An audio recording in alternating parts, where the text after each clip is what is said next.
এই দেশটা পারিবারিক সম্পত্তি করেছিলেন শেখ হাসিনা।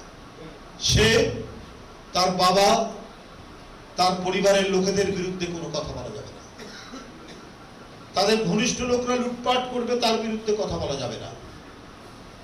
আপনার জ্বালানি নেই কিন্তু বিদ্যুৎ কেন্দ্র হচ্ছে, বিদ্যুৎ কেন্দ্রগুলি কার?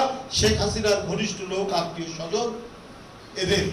তাই যে আমি কি জ্বালানি পুড়িয়ে বিদ্যুৎ তৈরি করব, সেই জ্বালানির সংস্থান নেই, নতুন করে কোনো গ্যাস কূপ খনন করা হচ্ছে না, অথচ বিদ্যুৎ কেন্দ্র দেওয়া হচ্ছে। আর এই দিতে গিয়ে এই বিদ্যুৎ কেন্দ্রগুলি বিদ্যুৎ উৎপাদন না করলেও অথবা বিদ্যুৎ না লাগলেও এই স্থাপনার জন্য সরকারকে ভাড়া দিতে হয়। এই ভাড়ার টাকাটা কে দেয়? এই জনগণের ট্যাক্স থেকে। এই জনগণের পকেট মার শেখ হাসিনা হাজার হাজার কোটি টাকা, লক্ষ লক্ষ কোটি টাকা বিদেশে পাচার করছে। আরএফএল গ্যাস স্টোভ 25% গ্যাস সাশ্রয়, তাই টাকাও বাঁচে 25%।